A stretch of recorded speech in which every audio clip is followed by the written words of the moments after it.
Hello everyone, welcome along to a frosty morning here at the workshop here.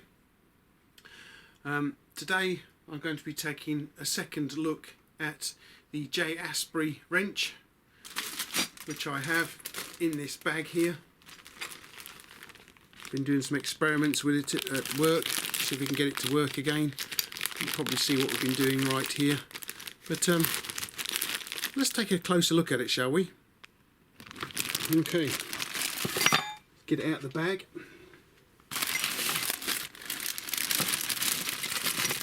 It's all in bits at the moment.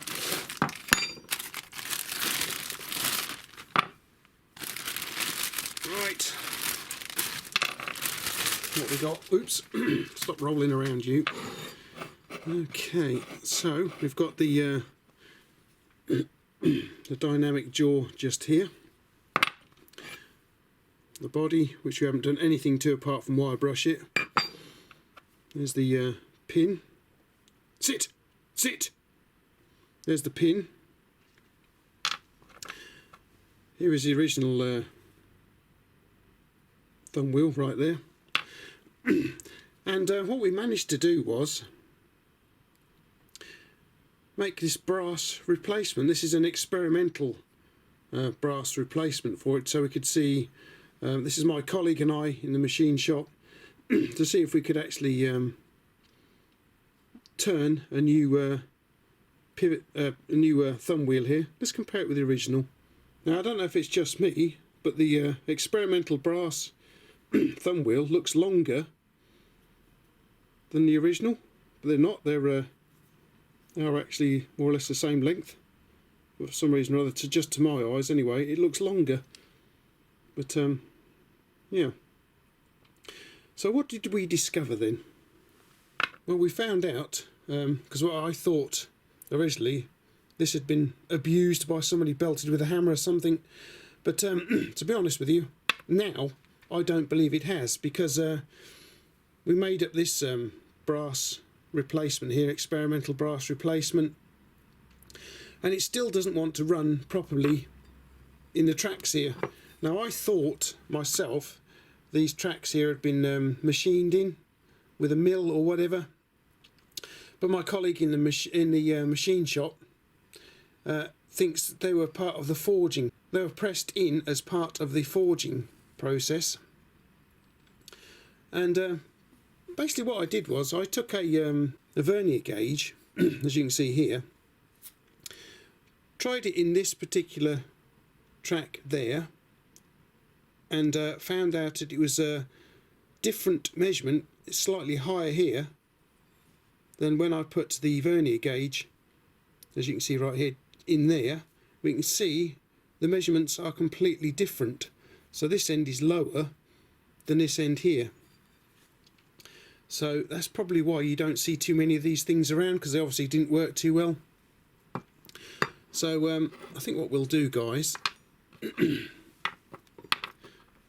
let's just reassemble it with the original thumb wheel in, and I can show you, if you haven't seen part one, I'll show you exactly what happens.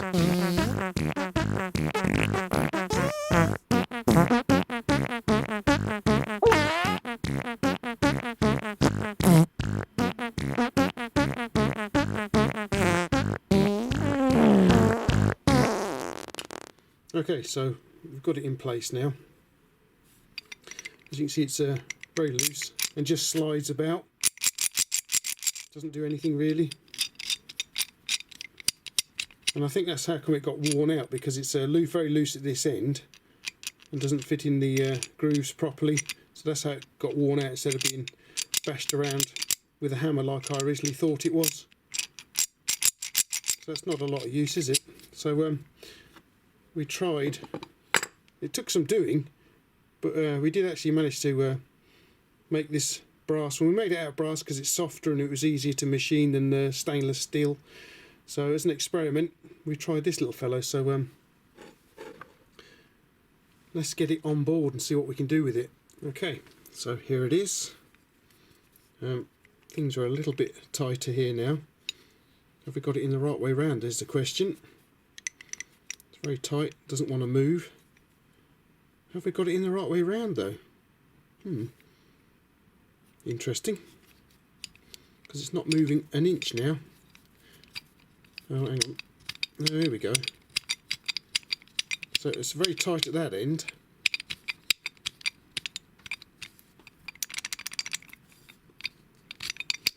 But as you can see, it does actually, I think I've got it right way around. Doesn't look right though, does it, somehow, but I guess it must be, because it's running up and down, look. It's very tight though, which is what we wanted really. But as you can see, it no longer slides up and down of its own accord. It's a bit looser there though, as you can see, look. Slide it right down the other end, and it's even looser, so it doesn't quite want to move. Look at that, see how much free play we got there? You got a little bit there as well, but it's it doesn't want to move along like it did originally. So we are getting there, but you can definitely see it's looser there, look, and it runs a lot smoother here too. As you can see, probably see by how easy it is for me to operate it.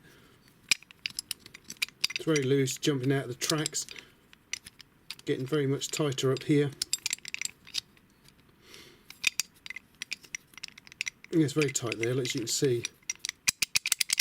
I don't know if you could actually tighten anything with it, because I think it probably damaged the brass thumb wheel, to be honest with you. So what are we going to have to do then? Well, one train of thought we have at the moment is to take a Dremel, because we've got some Dremel wheels at work that are slightly rounded, and they will actually fit in here, you know, rounded profile that will fit in here quite nicely. And if we could carefully machine these ones out so they're all the same depth as the ones at this end, things would run a lot smoother actually. And then we can try making a new replacement thumb wheel out of stainless steel for it. But as you can see, it's a bit problematic. I don't really know if we should be going that far with it, to be honest with you, because you're sort of like taking away from its originality, as it were. But yeah, so I can see why this kind of adjustable spanner didn't really come to much. Although I did actually find something very similar online the other month, but I can't find it at the moment. If I can find the spanner, I'll insert a picture right here. But I'm going to have to look on the interwebs again, see if I can find it. So yeah. So far, this is all we've achieved. Okay then, so I think there's a little bit more work to be done on this little fellow here to get it sorted, if we want to go that far, that is. But the little brass thumb wheel is a bit of a start anyway, we'll put it that way. So let me know what you think in the comments, whether we should be machining chunks out of the tracks here, or should we just leave it alone like this in its original state. That's, as I say, that's probably why we don't see too many of these, and I can't find one. I mean, there's plenty of mention of J. Asbury in my spanner book, but I can't find any pictures of this anywhere online. So I think this must have been a bit of a sort of like a dead end for J. Asbury, to be honest with you. Yeah, so that's the little wrench then. So should we go any further with that, or should we leave it as it is? Let's move along to the book here. A very interesting book, this one. I think anyone who's interested in Spanish should be getting a copy of this. So let's see if we can find the relevant page with J. Asbury in here, shall we? Let's have a look. Oh, here we are. Asbury J. So this is the guy right here. Oops, not drop it on the floor. Right, so let's have a look. You can see how similar this particular spanner is and some of his other ones. J. Asbury there. Hope you can see that. There we go. But there's anything like my particular spanner, as you can see, but there's something very similar here, and that works in a very much different manner, as you can see there, guys. So yeah, that's the book, and there's the spanner. So I think this is going to be a particularly rare beastie, because obviously it didn't work for the guy, unfortunately. Alright then, guys, I hope you enjoyed popping over to the workshop here at Rathbone Manor, taking a look at Chapter 2, revisiting the old J. Asbury here. And of course, oh, look at that, you see how loose this thing is.